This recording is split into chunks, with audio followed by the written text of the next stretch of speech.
কেমন আছো বন্ধুরা? আশা করি সবাই খুব ভালো আছো আর আমিও খুব ভালো আছি। নতুন একটা ভিডিওতে সবাইকে স্বাগত। যারা ফেসবুক থেকে দেখছো তারা অবশ্যই আমার পেজটাকে লাইক করে দিও, আর যারা ইউটিউব থেকে দেখছো তারা অবশ্যই আমার চ্যানেলটিকে সাবস্ক্রাইব করে দিও, আর আমার পেজটিকে না একটু ফলো করে দিও, কারণ আমার পেজটি ফলো করতে হলে অপশানে ঢুকে ফলো করতে হচ্ছে, কারণ আমার পেজটিতে না ফলো অপশান ডিরেক্ট আসছে না, লাইক অপশান আসছে। তো লাইক না করে আমার মনে হয় ফলো করলেই হয়তো আমার উপকার হবে। ওই কারণেই তোমাদেরকে বলছি যে আমার পেজটা তোমরা ফলো করে দিও, একটু অপশানে ঢুকে, অসুবিধা হলেও ফলো করে দিও। তো দেখো প্রথমে ভাত বসিয়ে দিয়েছি, আর তোমার দাদা যেহেতু অফিসে বেরোবে, তো তোমার দাদার জন্য ভাত বসিয়ে দিয়েছি। আর হচ্ছে এদিকে কড়াইতে আমি মাছ ভাজা করব, কারণ তোমার দাদার কাছে তোমার দাদার ফেভারিট খাবারটাই দিচ্ছি, যেটা হচ্ছে তোমার লোটে মাছের ঝুড়ি। আর লোটে মাছটা আগের দিনই করেছিলাম, তোমার দাদার জন্য একটুখানি রেখে দিয়েছিলাম, যে ও যেহেতু ভালোবাসে খেতে, সেই কারণে রেখে দিয়েছিলাম, যাতে পরের দিন ওকে আবার আমি একটু করে দিতে পারি, সেই কারণে। আর ওর তো খুবই ভালো লাগে, ওর লোটে মাছের ঝুড়িটা হলেও শুকনোই ভাত খেয়ে নেয়, ওর আর কিছু লাগে না, জানো তো। তো এই কারণে ওর জন্য লোটে মাছ ঝুড়িটা হয়ে গেছে করার, ওটা বেশিক্ষণ লাগেনি করতে। তারপরে দেখো তোমার থেকে মাছটা ভেজে নিচ্ছি, আর ভাতটাও হয়ে গেছে, অনেকটাই হয়ে গেছে ভাতটা, বেশিক্ষণ আর বাকি নেই। আর সকালে উঠে তাড়াহুড়ো করে প্রত্যেক দিনই রান্নার এদিকে আসতে হয়। আগের দিন তো ছিল অন্যরকম, কারণ আগে তোমার উঠতাম বেলা 9টা-10টায়, তখন তোমার দাদা উঠে ব্রাশ করেই কাজে বসে যেত, আর আমি তারপরে ঘরের কাজ ধীরে সুস্থে সারতাম, সব কাজেই লেট হয়ে যেত। কিন্তু এখন আর সেটা হয় না, এখন যেহেতু তাড়াতাড়ি উঠে, এখন সব কিছু তাড়াতাড়ি হয়ে যায়। আর দেখো তোমার দাদা আজকে বললো যে খেয়ে যাবে ম্যাগি আর ডিম পোচ, তো দেখলাম ডিমটা কিরম হয়ে গেছে বলে ওইটা করে দিলাম না, অন্য একটা ডিম ভেঙে করে দিলাম। আর তোমার দাদা যেহেতু ম্যাগি ডিম পোচটা খুবই ভালোবাসে, এখন যেহেতু অফিসে যায়, এখন আমি আর করে দিতে পারি না। এই জল মুড়ি খেয়ে যায়, কোনোদিন ছাতুর ঘোল খেয়ে যায়, কোনোদিন ছাতু মুড়ি খেয়ে যায়। তো বললাম যে তাহলে আজকে একটু ম্যাগি আর ডিম পোচ খেয়ে যাবে? বললো হ্যাঁ, কারণ ওর যেহেতু ফেভারিট, ও অনেক দিন ধরেই খায় না, তো করে দিয়েছিলাম। তারপরে আমি জিজ্ঞেস করেছিলাম যে কোনো অসুবিধা হয়নি তো, ওগুলো খেয়ে অম্বল টম্বল হয়নি তো? বললো না। তারপরে তোমার দাদাকে ওদিকে বাথরুমে ঢুকেছে, আর তোমার আমি এদিকে রান্নাবাড়ি করছি, ওদিকে মাম্মাম উঠে গেছে, মাম্মাম উঠে টিভি দেখছিল, সেই কারণে তোমার আরও তাড়াতাড়ি হয়ে যাচ্ছিলো আমার রান্না। ও যেহেতু কোনো ঘ্যান করেনি, আর এখন ওকে শুধু টিভিটা চালিয়ে দিলেই হয়, কিন্তু ঘুম থেকে উঠে ওকে আমাকে লাগবে, ও আমাকে দেখবেই,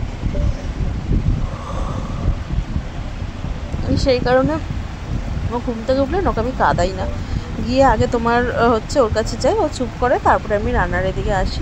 আর এদিকে দেখো ওর জন্য আজকে মাছের ঝোলটা একবারেই করে নেবো, কারণ বেলায় আবার তোমার যদি শুয়ে পড়ি না, আমার আর উঠতে ইচ্ছা করে না। তাও মেয়ে আজকে অনেকটাই ঘুমিয়ে পড়েছিল, মানে বেলায় অনেকটাই ঘুমিয়েছিল, যেই কারণে তোমার আমিও উঠিনি, ও ওঠেনি। তারপরে রাতের দিকে শরীরটা খুব খারাপ করেছিল, আমি জানি না কেন, একটু আগে খুব শরীরটা খারাপ করেছিল।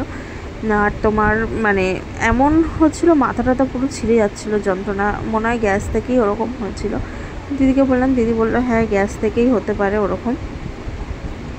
তারপরে দেখো এদিকে মানে মাছের ঝোলটা আমি একটু গরম মশলা দিয়ে দিলাম, আর তোমার ওইদিকে মাম্মামের মাছের ঝোলটাও হয়ে গেছে, ওটা তো আমি নামিয়েই নিলাম মাছের ঝোলটা, কারণ এবার তোমার দাদার ম্যাগিটা করবো, তোমার দাদার বেরোনোর টাইম হয়ে যাচ্ছে, যে ম্যাগিটা করতে বেশিক্ষণ লাগে না বলে ওর জন্য আমি লাস্টে ওর ঝোলটা করেই ম্যাগিটা বসালাম, কারণ আমি জানি যে ম্যাগি করতে যেহেতু বেশি সময় লাগে না। আর ওর জন্য আগেভাগেই ডিম পোস্টটা আমি করে রেখেছি, যাতে তাড়াহুড়ো বেশি না পড়ে যায়।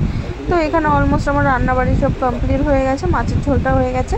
এবার আমি তোমার দাদার জন্য তরকারিটা ভাতটা বেড়ে নেবো। তো দেখো এখানে 2টো টিফিন বক্সে ভাত দিয়ে দিচ্ছি, তো এইটুকুনি টিফিন বক্সে ভাত দিলেও বলে নাকি ওর ভাত বেশি হয়ে যায়, আমি জানি না কী করে বেশি হয়, অত বড় একটা লোকে বলে 2 হাতা ভাত খেলেই নাকি ওর পেট ভরে যায়। তাও আমাকে বারণ করেছে, তাও আমি প্রত্যেকদিন তোমার 2 বাটি ভাত করেই দিই, ছোট্ট বাটি, এটুকুতে কী হয়, সেই কারণে। তো ওর জন্য তোমার আর এদিকে দেখো লোটে মাছের ঝুড়িটা দিয়ে দিয়েছি, ও নাকি লোটে মাছের ঝুড়িটা খুবই ভালো খেয়েছে, বলছে আমি শুধু ওটা দিয়েই ভাত খেয়েছি, আর মাছটা আমি সবাইকে মানে একটু করে দিয়ে দিয়েছি, যে ভালো করেছো, দিয়ে দিয়েছো। তো লোটে মাছটা সত্যিই খুব ভালোবাসে, কিন্তু সেদিনকে দুঃখের বিষয় বেশি লোটে মাছটা জানো তো ছিল না।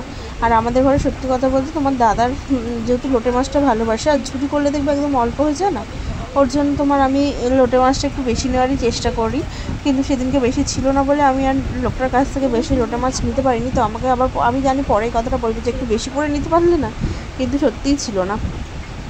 তারপরে ম্যাগি নিয়ে গেলাম, তোমার দাদাকে দিলাম। গুড মর্নিং উঠে বলেছে নাও। তারপর দেখো তোমার দাদা খেয়ে দিয়ে বেরিয়ে গেল, আর বেরিয়ে যাওয়ার পর আমি বাসন কোসন মাজতে চলে এসেছি আবার। আর মাম্মা আমার পাপার সাথে একটুখানি ম্যাগি খেয়েছিল বলে ওর জন্য ওকে একটু পরেই খাওয়াবো, আগে বাসন কোসনগুলো এদিকে মেজে নিই। বাসন কোসন এদিকে মাজতে মাজতে তোমার হচ্ছে মাম্মা ওদিকে টিভি দেখছে, ওদিকে পরিষ্কারও হয়ে যাবে তাড়াতাড়ি। আর তোমার দাদা যে থাকতে থাকতেই না আমি ঘরটা প্রায় ঝাড় দিয়ে দিয়েছি, সেই কারণে আর চাপ করবে না, আর তাড়াতাড়ি আগে কাজ বাসটা হয়ে গেছে। আর কাজ বাজ হয়ে গিয়ে শুয়েইছিলাম ঘরে, কিছুই ভালো লাগছিল না, সেই কারণে মাম্মা আর আমি চুপ করে শুয়েছিলাম। আমার মেয়ে তো মানে শুয়ে থাকতে থাকতেই ঘুমিয়ে পড়েছিল, এরকম অবস্থা। তো ঘুমাচ্ছিল অনেকক্ষণ, প্রায় ঘুমিয়েছে। ভাত খেয়েছি প্রায় 3:30টার সময়, ও পুরো তোমার 11:30 থেকে টানা পুরো 2:45 পর্যন্ত ঘুমালো বলে। আর তোমার ওকে তুলে স্নানও করাতে পারিনি, তখন খাওয়াতে পারিনি, একবারে উঠেছে। তারপরে একটু গাটা মুছে একটু ভাতটা খাইয়ে দিয়েছিলাম, আর তারপরেই আমি খেয়েছিলাম। কেন কি বলতো, একা ঘর তো, একা একা খেতে একদমই ভালো লাগে না, সেই কারণে তোমার ওকে না খাইয়ে আমি খেয়ে নেবো, সে ওকে তাই আমি একটু খেতে দিয়ে মানে ওকে খাইয়ে তারপরে আমি খেয়েছিলাম। আর একটু যে চোখ বুঝবো মানে ঘুমও তখন আসছিল না, ঠিক ঘুমটা এসছে দেখবে যখন তখন কিন্তু ঘুম আসে না। অনেকেই বলে যে মেয়ে যখন ঘুমায় তখন ঘুমিয়ে নিতে পারো না বা পারিস না, কিন্তু কেউ বুঝবে না যে মেয়ে যখন ঘুমাবে তখন কি আমার ঘুমটা আসবে, তখন তো আমার ঘুমটা আসবে না না। ও যতই তোমার যখন ও বাচ্চা মানুষ, ও যখন তখন ঘুমিয়ে পড়তে পারবে, কিন্তু আমি তো আর যখন তখন ঘুমিয়ে পড়তে পারবো না, সেটাই অনেকে বোঝে না। অনেকে বাচ্চার মা হয়েও হয়তো সেটা বোঝে না, হয়তো তারাও ওরকম করতো কিনা আমি জানি না, কিন্তু অনেকেই এই কথাটা বলে ওরকমই করতে হবে, না হলে হবে না, কিন্তু আদৌ এটা মনে হয় না তোমার আমার পক্ষে সেটাও হয়। আর তোমার তারপরে দেখো এই গ্যাস ট্যাসগুলো মুছে আবার তোমার হচ্ছে মাম্মাকে খাওয়াতে হবে, এই করতে করতেই সময়টা চলে যাবে। এবার সকালবেলাটা টাইমটায় কাজটা হয়ে যায়, তো তোমার প্রায় 10:30 11টার মধ্যে ধরো কাজ যাবে, তারপরে তো পুরো আমি ফ্রি থাকি না, তারপরে তো কোনো কাজ থাকে না। তো তোমার দাদাকে বলছিলাম যে ঘরে বসে আমি ছোটোখাটো কোনো কি কাজ করবো, বলছে না কোনো কাজ বাজ করতে হবে না, করবো বলো, টাইম পাস হচ্ছে না, বলছে এখন না টাইম পাস হচ্ছে না, দুদিন পরে যখন মেয়ের স্কুল পড়া চালু হবে তখন তো টাইমটা পাস হয়েই যাবে। তো আমিও চিন্তা করলাম যে কয়েকদিনের জন্য কী বা কাজ করব। তো এখন আর তোমার আগে টিউশনি করতাম, টাইমটা বেশ পাস হয়ে যেত যখন দুজন ছিলাম, কিন্তু এখন মেয়ে আছে, ওকেও টাইমে টাইমে সব করতে হয় বলে টিউশনটা হয় না। আর টিউশন কার কাছে এবার রেখে যাবো বলো, একা তো, একার ঘর কার কাছে ওকে রাখবো, সেই কারণে তোমার এখন আর টিউশনও করতে পারবো না।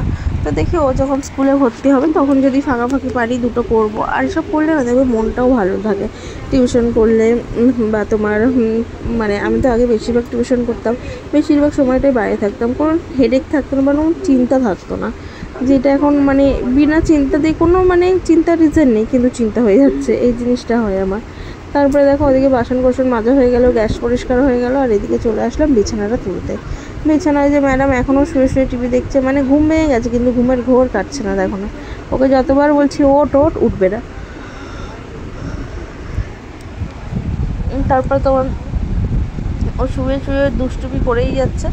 তারপরে আমি একটু ওই ঘরে গেছিলাম, দেখো বিছানার মানে বালিশের কভারটা আনতে, বালিশের কভারটার আগের দিন নোংরা লেগে গেছিলো, সেই কারণে বালিশের কভারটা শুধু চেঞ্জ করে নেবো।